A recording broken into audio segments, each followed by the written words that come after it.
Nos sentaron en la última fila, como si no importáramos, pero cuando mi esposo fue presentado como mentor del prometido, todos quedaron mudos y mi hermana, humillada. Mi familia siempre ha sido experta en las apariencias. Desde que tengo memoria, el objetivo era uno, que todo se viera perfecto desde afuera, sin importar lo que se pudriera por dentro. En las fotos familiares todos sonreíamos, pero detrás de cada sonrisa había jerarquías tácitas, comparaciones, favoritismos y un silencio que dolía más que cualquier grito. Crecí sabiendo que mi hermana Clara era la favorita. No lo decían abiertamente, claro, pero lo mostraban en cada gesto. Ella recibía los elogios, los regalos más caros, las oportunidades. Yo, en cambio, tenía que ser la razonable, la que entendía, la que no daba problemas. Si Clara gritaba, lloraba o mentía, era porque estaba pasando por un momento difícil.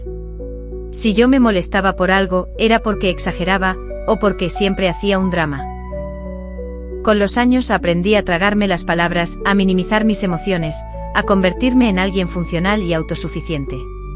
Me enfoqué en mis estudios, en mi carrera, en tener un mundo propio que no dependiera de su aprobación.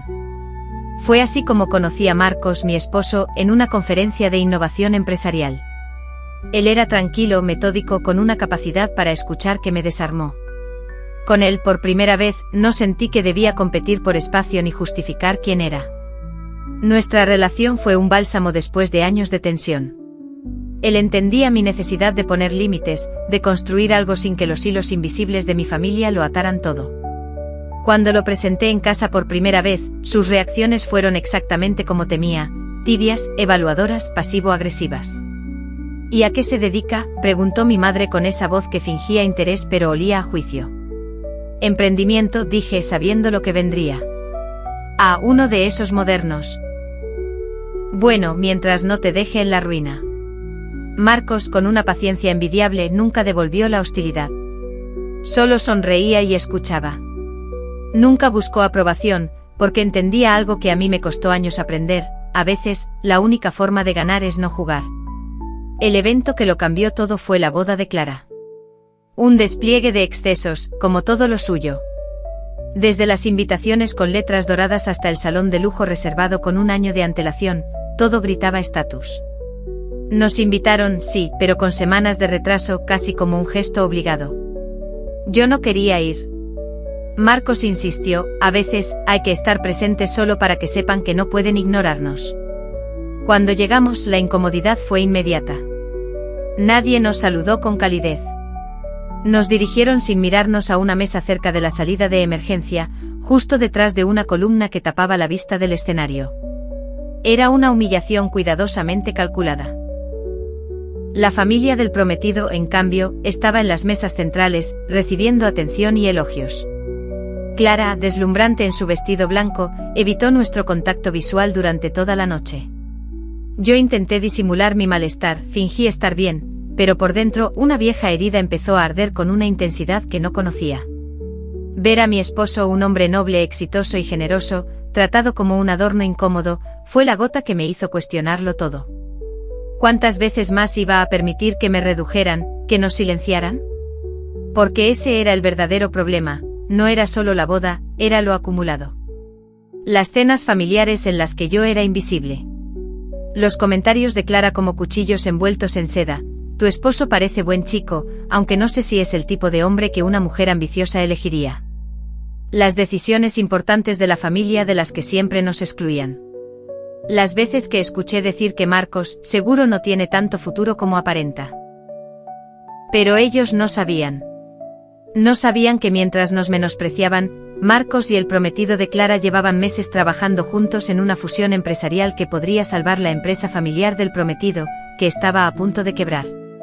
No sabían que él, ese desconocido, era el mentor financiero detrás del éxito de su yerno perfecto. Y que esa misma noche firmarían un acuerdo que cambiaría todo. Yo sí lo sabía. Lo supe desde el principio y lo guardé en silencio, no por venganza, sino por respeto al proceso. Pero en mi interior cada desprecio que recibimos esa noche fue como una pieza del rompecabezas final. El que revela que uno ya no tiene por qué mendigar amor ni respeto donde no hay intención de ofrecerlo. Esa noche, mientras nos sentábamos en la última fila, yo ya no era la misma mujer que solía callar para mantener la paz. Algo en mí había cambiado. Y no lo sabía aún, pero estaba a punto de ver cómo por primera vez el silencio se rompía. No con gritos, sino con una verdad imposible de ignorar. La traición, cuando viene de los tuyos, no cae como un rayo. No. Se filtra, se insinúa, se desliza en los huecos de la confianza hasta que un día te das cuenta de que todo estaba podrido desde mucho antes. Lo que ocurrió aquella noche en la boda no fue solo una ofensa, fue la confirmación dolorosa de que mi familia nunca me había visto realmente. Todo empezó unas semanas antes de la boda, cuando Marcos me confesó que había estado trabajando de cerca con Andrés, el prometido de Clara. Habían coincidido en un evento empresarial donde, según me dijo, Andrés buscaba desesperadamente una solución para salvar la empresa textil de su familia, que estaba al borde del colapso financiero.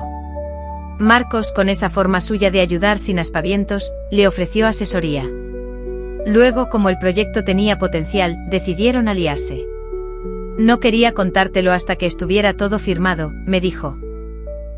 Sabía que tu familia iba a reaccionar con ego y no con gratitud. Y tenía razón. El día de la boda, mientras todos reían en sus mesas, brindando por una unión que parecía perfecta, supe lo que estaba a punto de ocurrir. Durante el brindis, Andrés anunciaría la alianza con Marcos. No como un favor, no como una ayuda, sino como lo que era, un contrato entre iguales, una fusión estratégica. Mi esposo, ese al que ignoraban como si fuera un invitado de compromiso, era en realidad quien había salvado la fachada que tanto se esforzaban en sostener. Pero lo que me destruyó no fue el desprecio previsible, ni siquiera el ninguneo constante. Fue lo que descubrí minutos antes del anuncio oficial. Me alejé al baño para respirar, y al regresar pasé cerca de una sala lateral donde escuché risas conocidas. Era la voz de mi hermana. Me detuve, algo me hizo quedarme en la sombra. ¿Te imaginas?, decía Clara entre carcajadas. El marido de mi hermana, tan básico. Siempre con su cara de estoy evaluando el mercado. No entiendo cómo lo aguanta. Yo no podría estar con alguien tan ordinario. Pero bueno, cada quien se conforma con lo que puede. Se escucharon más risas. Reconocí a mi madre. A mi prima Laura. Ni hablar del traje, agregó mamá. Parece comprado en rebaja. En fin, al menos es tranquilo. No da problemas. Aunque no sé qué hace mi hija con él. Siempre tan ambiciosa y terminó con alguien que parece asistente de alguien más. Me quedé congelada. No era la primera vez que hablaban así de mí o de Marcos. Pero escucharlo de forma tan cruda, tan directa, mientras nos ignoraban a plena vista, me hizo tragar una mezcla de rabia, tristeza y asco. No solo nos despreciaban con comodidad. Con esa certeza de quien se cree impune porque siempre ha controlado la narrativa. Volví a la mesa con el corazón descompuesto. Marcos notó mi expresión, pero no dijo nada. Solo me tomó la mano. Me senté en silencio sin decir una palabra más durante el resto de la cena. Y entonces ocurrió. Durante el brindis, Andrés se levantó. Su discurso fue breve pero directo. Habló de futuro, de alianzas, de resiliencia empresarial. Y ahí, delante de todos, presentó a Marcos como su mentor, su socio estratégico, y el hombre que había hecho posible la salvación de su empresa. El salón se quedó en silencio. Un silencio denso que cayó como un telón. Todos giraron a mirarnos. Algunos confundidos. Otros con la expresión tensa de quien comprende por fin, que ha juzgado mal. Clara bajó la copa. Su sonrisa se congeló. Mamá evitó mi mirada. Pero para mí, el daño ya estaba hecho. La traición no fue lo que dijeron de Marcos. Fue descubrir que, pese a todo, nunca me vieron como una igual. Que aún después de construir mi vida lejos de sus reglas, seguían creyendo que podían definir mi valor. Y lo peor, lo hacían con una familiaridad que dolía más que cualquier palabra dicha por un extraño. Esa noche, mientras todos fingían sorpresa y respeto, yo sentí algo romperse dentro de mí. No en silencio. No con dolor. Sino con una claridad brutal. No podía seguir permitiendo esto.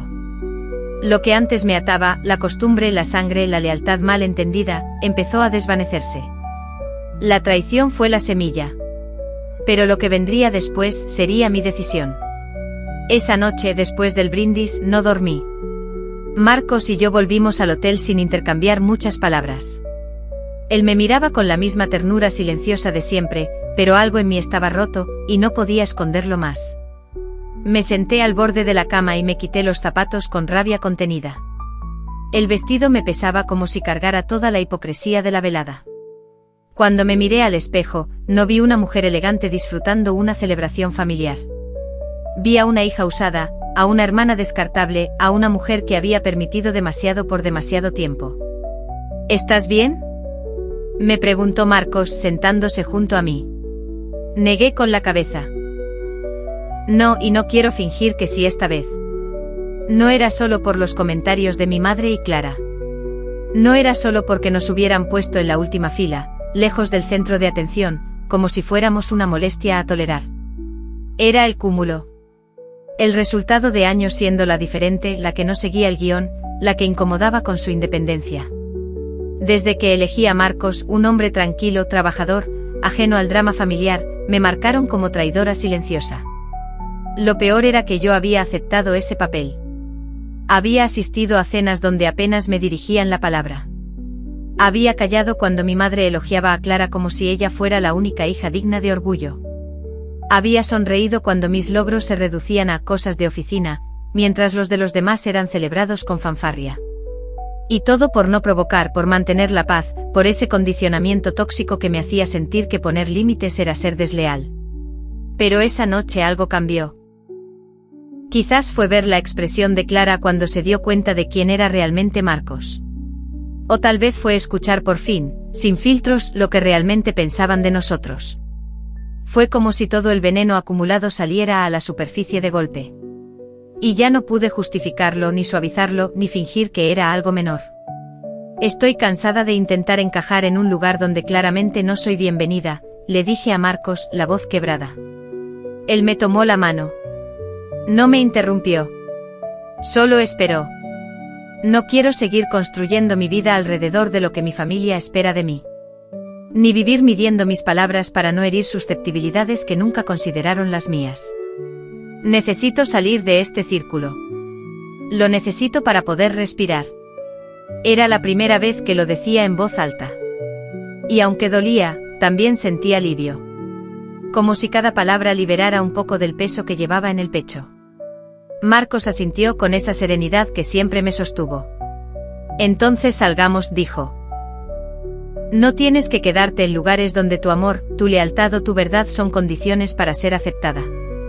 Lloré. No de tristeza. Lloré por todo lo que me había callado.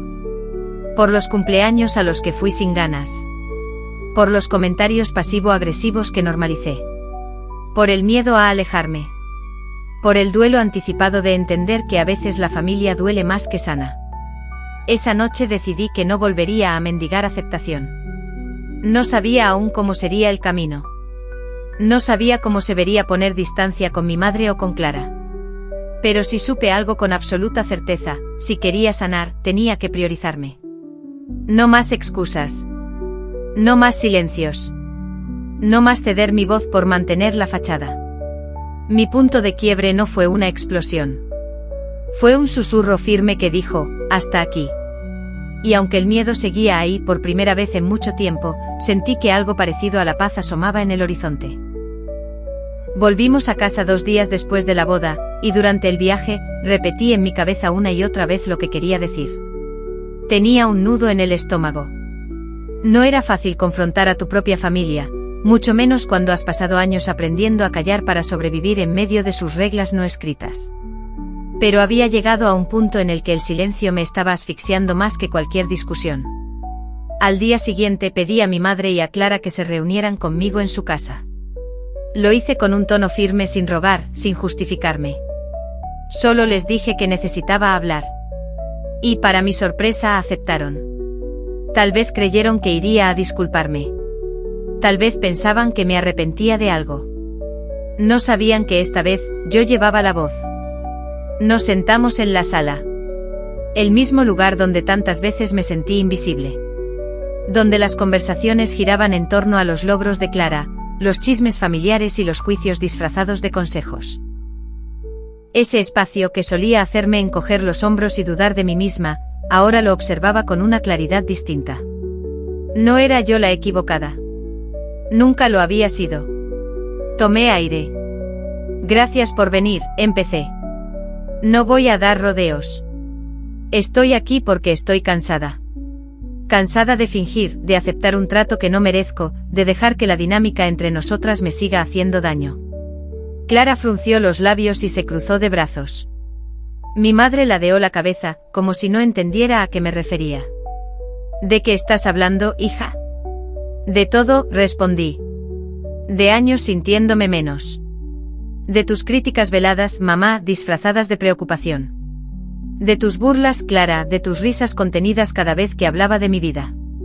De cómo nos sentaron en la última fila en la boda como si fuéramos una carga. De cómo fingiste no conocer a mi esposo, Clara, solo porque creíste que no tenía suficiente estatus para merecer tu atención. Mi voz no temblaba, aunque por dentro el corazón me latía en el cuello. Había algo liberador en escucharme decir las cosas tal como eran, sin suavizantes ni adornos. ¿Estás exagerando?, dijo Clara, riendo por lo bajo. Siempre tan dramática. Era una boda, nada más. No, dije con firmeza. No era solo una boda. Era el reflejo de lo que ha sido nuestra relación toda la vida. Tu necesidad de competir, de aplastar, de dejar claro que tú eras la importante. Pero esta vez no pudiste. Porque cuando el prometido se refirió a Marcos como su mentor, como el pilar de la alianza empresarial más significativa de su vida, tu cara lo dijo todo. No sabías. No imaginaste que el hombre que ignorabas era quien estaba cambiando el destino de tu nueva familia política. Clara me miró con furia contenida. Mi madre soltó un suspiro cansado.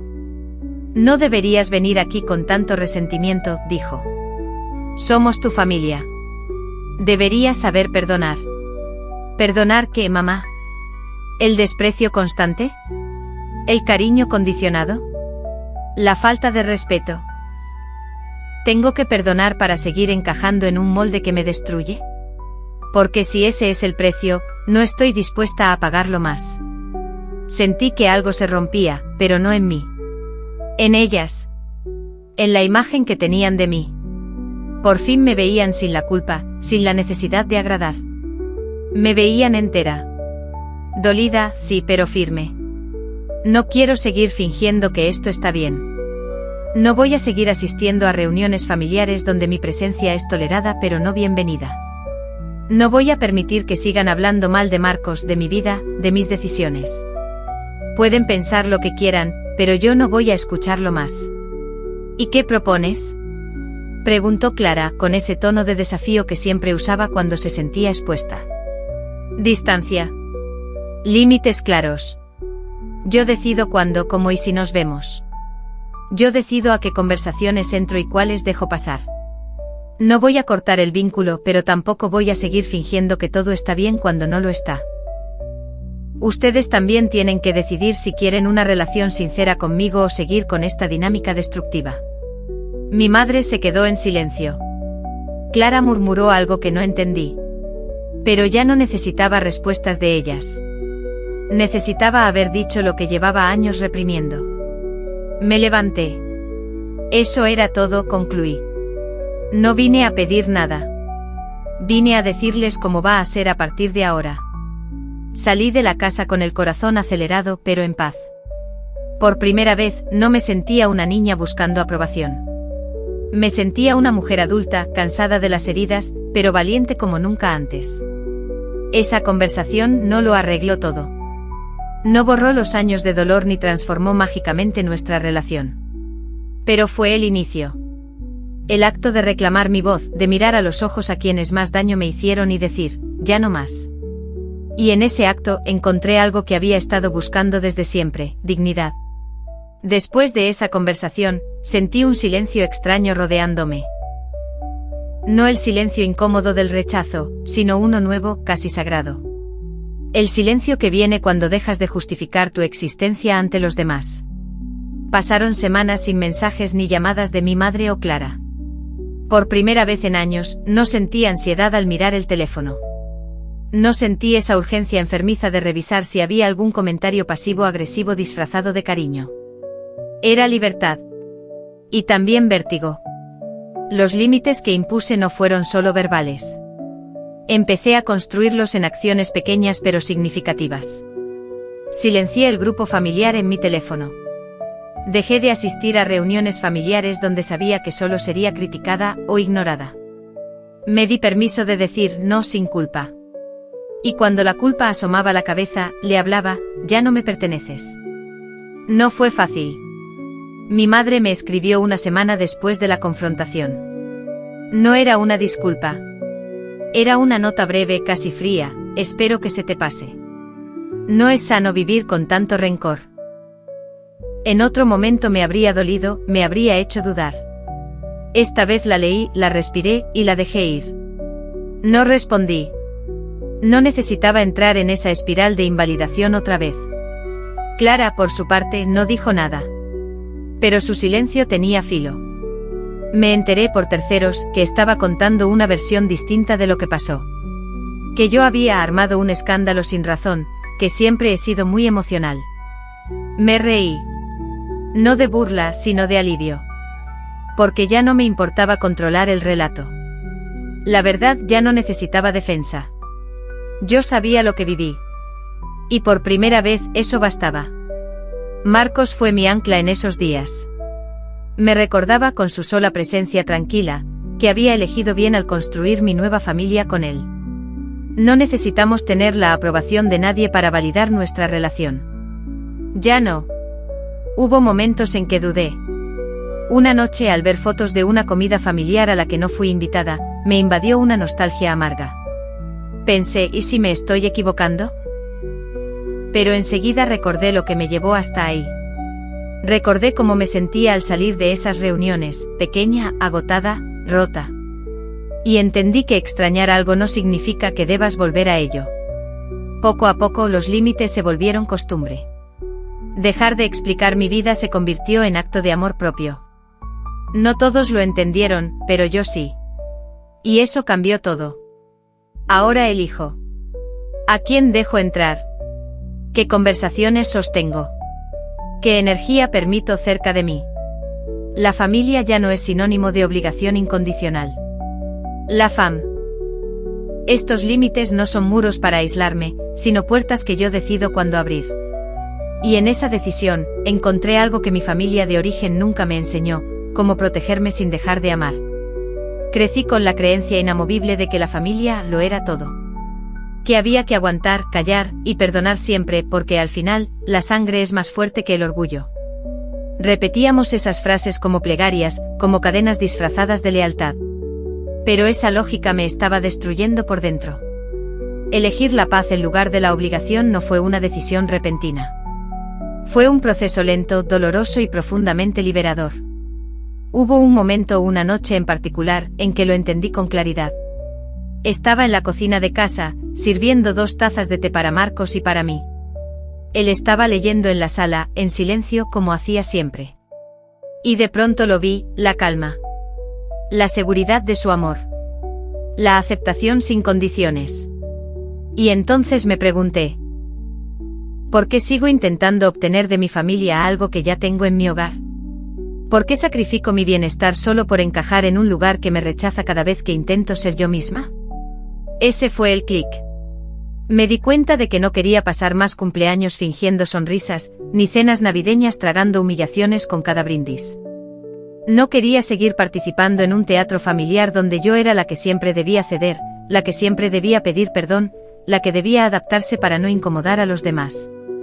Elegir la paz significó decir basta sin gritar, alejarme sin resentimiento y cerrar puertas sin odio. No fue un acto de rebeldía, fue un acto de respeto hacia mí misma. Empecé a construir mi vida desde esa paz. Mis días se volvieron más ligeros. Mis conversaciones más auténticas. Empecé a conectar con personas que me escuchaban de verdad, que no minimizaban mis emociones ni usaban mis vulnerabilidades como armas. También cambió mi relación con Marcos. Él siempre me apoyó, pero creo que al liberarme de esa carga familiar, pude ser más plena con él. Ya no estaba dividida entre la necesidad de agradar a otros y la necesidad de cuidarme. Por fin podía amar desde un lugar completo, no desde la carencia. Pero no todo fue fácil. A veces la culpa se colaba. Me preguntaba si estaba siendo egoísta. Si un día, cuando ya no estuvieran, me arrepentiría de no haber hecho más. Pero cada vez que dudaba, recordaba cómo me sentía cuando intentaba cumplir con las expectativas familiares, ansiosa, agotada, invisible. Elegí la paz. No la perfección. No el perdón inmediato. No la reconciliación forzada. Elegí una vida que me diera espacio para respirar, para sanar, para florecer sin temor al juicio constante. Y al hacerlo descubrí una verdad que me cambió por dentro: no le debo nada a nadie que me ame solo a condición de que me calle, me acomode o desaparezca partes de mí. Mi identidad ya no está atada a ser la hija obediente, la hermana conciliadora, la mujer que traga su voz por miedo al conflicto. Ahora soy simplemente yo, imperfecta, valiente y en paz. La primera vez que dije no volveré, no fue con rabia. Fue con una mezcla de tristeza y alivio. La tristeza de saber que había luchado por tanto tiempo por un lugar en una familia que solo me aceptaba bajo condiciones. Y el alivio inmenso de ya no tener que seguir mendigando afecto. Después de todo lo ocurrido en la boda, después del menosprecio, de las risas burlonas, del momento en que Marcos fue presentado como mentor del prometido y el salón entero se volvió un eco de susurros avergonzados, vino el silencio. Un silencio espeso que se mantuvo durante días, semanas. Nadie llamó. Nadie preguntó cómo estábamos. Nadie pidió explicaciones ni ofreció disculpas. Y eso paradójicamente me dio paz. Durante ese tiempo pude observarlo todo desde afuera. Era como si por fin hubiera salido del remolino emocional en el que había vivido durante años. Empecé a entender cuán profundamente me había afectado esa dinámica. Como me enseñaron sin decirlo con palabras, que mi valor dependía de cuán útil fuera, cuán dócil, cuán silenciosa. Y fue en esa distancia donde empecé a sanar. Pasé meses reconstruyéndome, parte por parte. La terapia me ayudó a nombrar lo que sentía: abandono emocional, triangulación, invalidación sistemática. Pero también me ayudó a reconocer algo aún más poderoso: la capacidad de haberme alejado. La fuerza que implicaba elegir mi bienestar por encima de las expectativas familiares. Con Marcos redescubrimos lo que era vivir sin la constante amenaza del drama familiar. Cocinábamos sin apuros, hacíamos planes sin tener que medir si alguien se ofendería. Reímos más. Discutimos menos. Nos sentíamos libres. Y esa libertad, esa calma cotidiana, era una novedad para mí. La familia, claro, no desapareció por completo.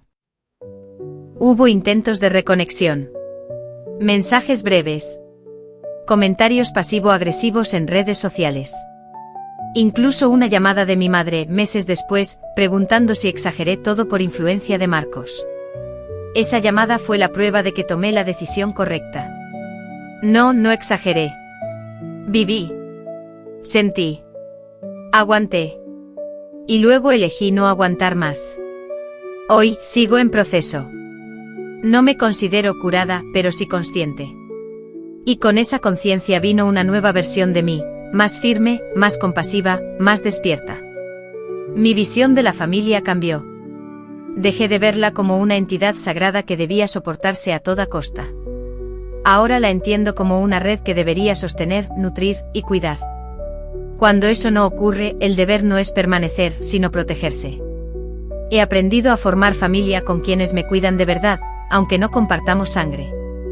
Mis amigos, mi esposo, incluso colegas que me han ofrecido más empatía que cualquier pariente. Con ellos construyo una nueva definición de hogar. También cambié mi forma de hablarme a mí misma. Dejé de exigirme perfección, de culparme por no hacer más o por sentir demasiado. Ahora me escucho, me valido, me permito descansar.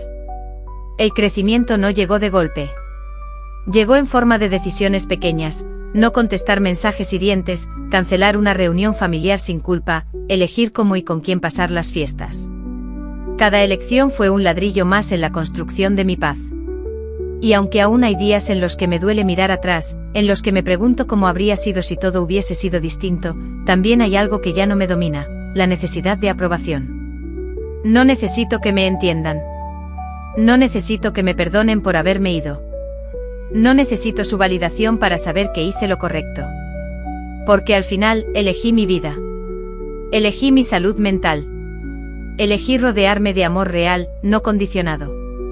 Y eso, aunque no lo celebren en la familia que dejé atrás, es para mí el mayor logro de todos.